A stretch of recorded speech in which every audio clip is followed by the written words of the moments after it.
विधान परिषदेच्या जागांसाठी भाजपाकडून हालचालींना वेग आला।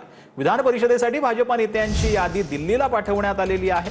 केंद्रीय नेतृत्वाला भाजपने 30 जणांची यादी पाठवल्याची माहिती आहे। नव्या चेहऱ्यांना संधी देण्याचा भाजपच्या बैठकीत निर्णय घेण्यात आलेला आहे।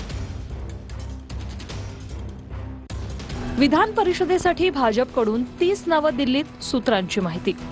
माधवी नाईक, डॉक्टर उपेंद्र कोठेकर, मनोज कोटक, केशव उपाध्ये, रवी अनासपुरे, राजेश पांडे, दयाशंकर तिवारी, राम सातपुते, रणजित सिंह निंबाळकर, संजय काका पाटील, विवेक कोल्हे, जगदीश मुळीक, प्रमोद जठार, संजय केणेकर, अर्चना पाटील चाकूरकर, दादाराव केचे, संजय भेंडे, संदीप जोशी।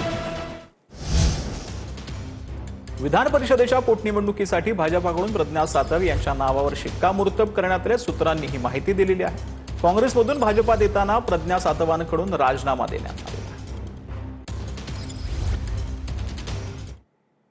आणि आता बातमी विधान परिषद निवडणुकीची।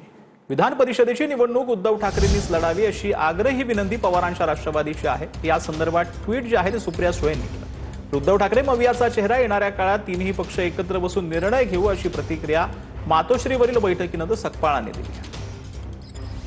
आजची राजकीय परिस्थिती किंवा गतकाळातील सर्व जे एकंदरीत निर्णय जे होते या सर्व गोष्टींचं सेवावलोकन आपसूक या चर्चेच्या अनुषंगाने या ठिकाणी झालेलं आहे। त्यामुळे येणाऱ्या काळात तिन्ही पक्ष एकत्रित बसून जो संवादाच्या माध्यमातून चर्चेच्या माध्यमातून या संदर्भामध्ये निश्चित एक चांगल्या वातावरणामध्ये निर्णय होईल।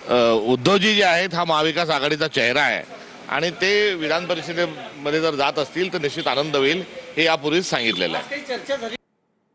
तर सिंधुदुर्गातील टोलनाक्यावरून राणे आणि नाईक यांच्यात आरोप प्रत्यारोप सुरू आहे। वैभव नाईक हे आंदोलनाची धमकी देऊन कंत्राटदाराकडून पैसे उकळतात असा खळबळजनक आरोप निलेश राणेंनी केला। तर निलेश राणेंनी कंत्राटदाराकडून वाढदिवसाच्या जाहिराती घेऊन हातीवले टोलनाक्याचं आंदोलन गुंडाळलं होतं हे जनतेला माहिती आहे असं प्रत्युत्तर आमदार वैभव नाईकांनी दिलं। त्याच्यावर डोळा असेल त्यांचा, म्हणजे असं काय केलं तर कॉन्ट्रॅक्टर जवळ येतो लगेच। ही वैभव नाईकांची जुनी स्टाईल आहे।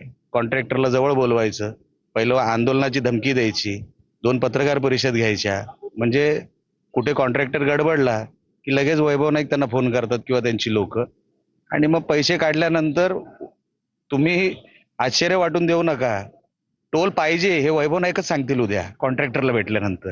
त्यांच्याकडून हीच अपेक्षा आहे।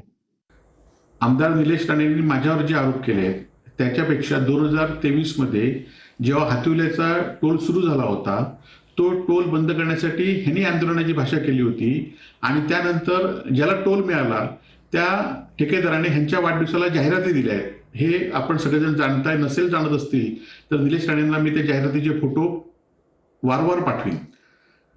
शिवसेना किंवा मी जे आंदोलन करतो त्या आंदोलनाला सर्वसामान्य लोकांसाठी असतात।